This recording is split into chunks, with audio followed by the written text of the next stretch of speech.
Assalamualaikum dan salam sejahtera. Pada kali ini kita akan tengok sejarah tingkatan 1 bab 7 peningkatan tamadun India dan tamadun Cina.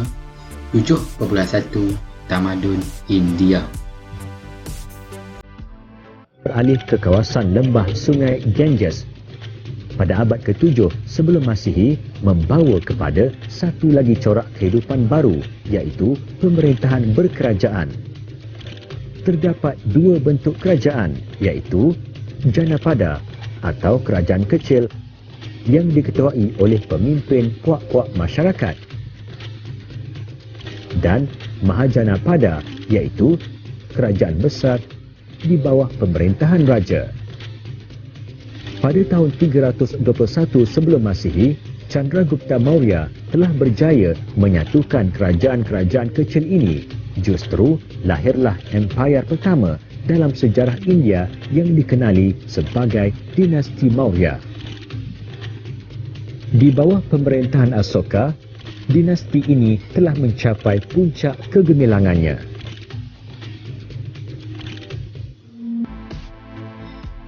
Kita tengok lokasi dan perkembangannya, di mana peralihan pusat tamadun ke lembah Ganges menandakan permulaan tamadun India tahap kedua dan menjadi asas penting kepada perkembangan dalam tamadun tersebut.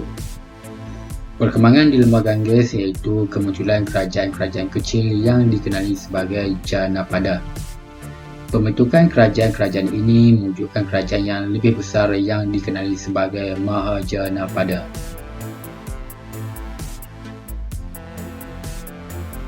Kerajaan Magadha yang terletak di timur laut India muncul sebagai kuasa penting antara tahun 540 hingga 490 sebelum Masihi. Kedudukan yang strategik di lembah Ganges membolehkan menguasai kerajaan-kerajaan lain dan mengawal laluan perdagangan utama, menjadi asas kepada kewujudan kerajaan-kerajaan lain seperti dinasti Nanda, Maurya dan Gupta. Ketiga-tiga dinasti ini berjaya menonjolkan kuasa memperluas sehingga membentuk kerajaan dan empayar yang luas.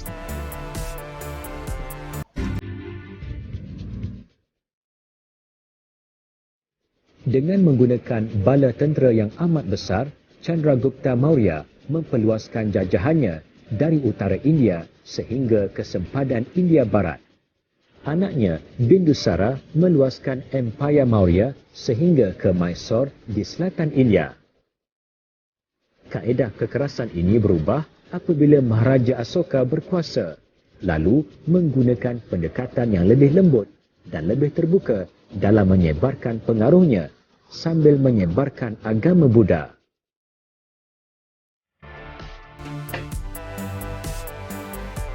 Kewujudan persaingan antara kerajaan untuk memperluas kuasa masing-masing disebabkan kemunculan pelbagai kerajaan dalam tamadun India.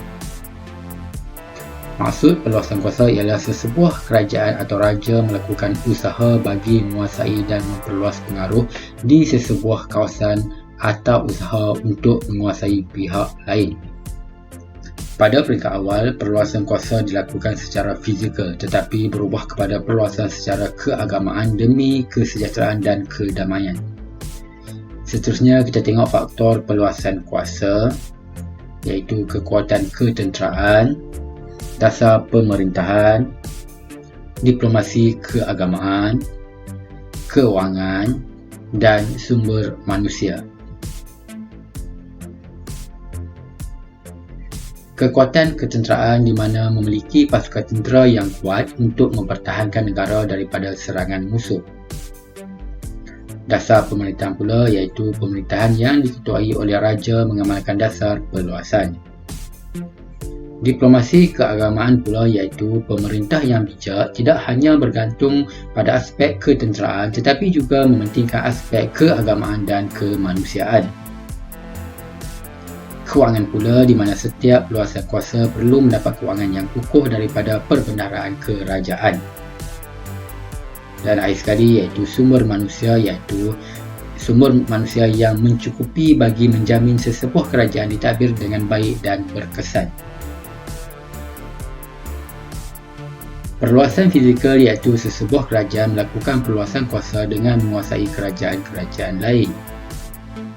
dapat dilaksanakan apabila sesebuah kerajaan mengakui, taklukan dan akan mematuhi peraturan yang ditetapkan oleh kerajaan yang menang dan lebih berkuasa. Faktor perluasan kuasa dilaksanakan iaitu kekuatan ketenteraan, disiplin pasukan tentera, dasar pemerintahan seseorang raja. Kita tengok zaman dinasti Nanda di mana perluasan kuasa dilakukan dengan kekuatan ketenteraan. Memiliki lebih kurang 20,000 kavaleri, 200,000 infanteri dan 3,000 tentera bergajah. Empayar Nanda merangkumi dari wilayah Bengal di sebelah timur India hingga ke Punjab di sebelah barat serta wilayah Deccan. Pataliputra dijadikan pusat pemerintahan empayar ini. Zaman dinasti Maurya pula di mana perluasan kuasa dilaksanakan dengan kekuatan ketenteraan. Pemerintahan Chandragupta Maurya dan Asoka berjaya membentuk sebuah empayar yang luas meliputi wilayah Bengal di sebelah timur hingga Hindu Kush di sebelah barat. Pusat pemerintahan terletak di Pataliputra.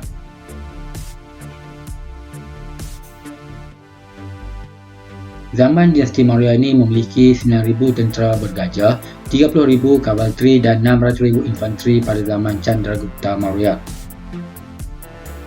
Pemerintahan Asoka berubah menjadi lebih toleran dan bertanggungjawab selepas perluasan kuasa di Kalinga yang menyebabkan 100,000 orang terbunuh dan 150,000 orang kehilangan harta benda. Seterusnya zaman dinasti Gupta pula di mana perluasan kuasa diketuai oleh Chandragupta pertama yang memerintah antara 320 Masihi hingga 335 Masihi. Pataliputra dijadikan pusat pemerintahan dinasti ini. Empayar Gupta menganjur dari Punjab hingga Bengal. Kita tengok pula perluasan keagamaan di mana kaedah keagamaan dan kemanusiaan tidak bergantung pada sempadan wilayah yang tetap sebaliknya merentas sempadan. Dinasti Maurya terutamanya zaman Asoka terkenal di serata dunia dengan menekankan aspek keagamaan. Asoka menghentikan sebarang usaha perluasan secara fizikal selepas Perang Kalinga dan menumpukan kepada pengembangan agama Buddha. Asoka telah mengukir peraturan dan undang-undang yang ditetapkan pada tiang batu yang dikenali sebagai Tiang Asoka.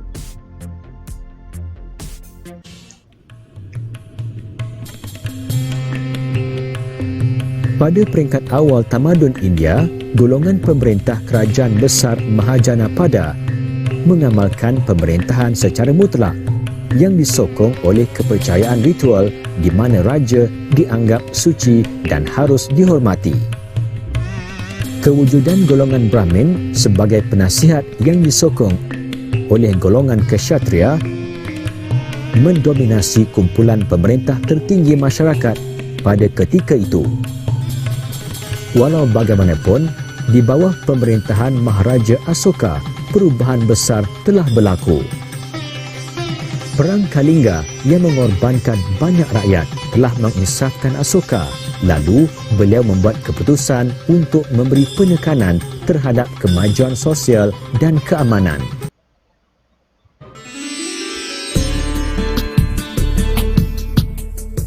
Dari sudut perundangan, Dharma Sastra dianggap sebagai kitab undang-undang tertua dalam tamadun India.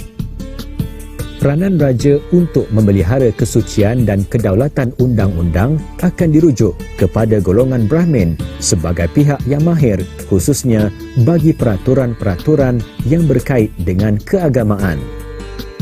Hukuman akan dikenakan berdasarkan tahap kesalahan si pelaku.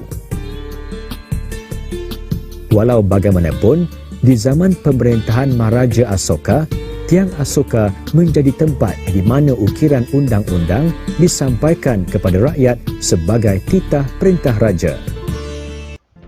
Perluasan keagamaan di mana pengembangan agama Buddha giat dilakukan dengan menghantar misi ke beberapa kawasan termasuklah ke Tibet, Nepal dan beberapa kawasan yang lain. Mahendra mengetuai misi penyebaran agama Buddha ke Sri Lanka, Manipulana dan utara ke Asia Tenggara. Penekanan diberikan kepada agama Hindu pada zaman Gupta dan mengalami perkembangan yang sangat pesat. Agama Hindu merangkumi aspek kebudayaan, kesusasteraan, seni bina, perdagangan dan pemerintahan. Raja Samudragupta dikenali sebagai kawi raja kerana minat beliau terhadap puisi-puisi berbentuk keagamaan. Zaman Gupta dikenali sebagai zaman keemasan dalam agama Hindu. Sekian, terima kasih. Semoga video ini bermanfaat kepada anda semua.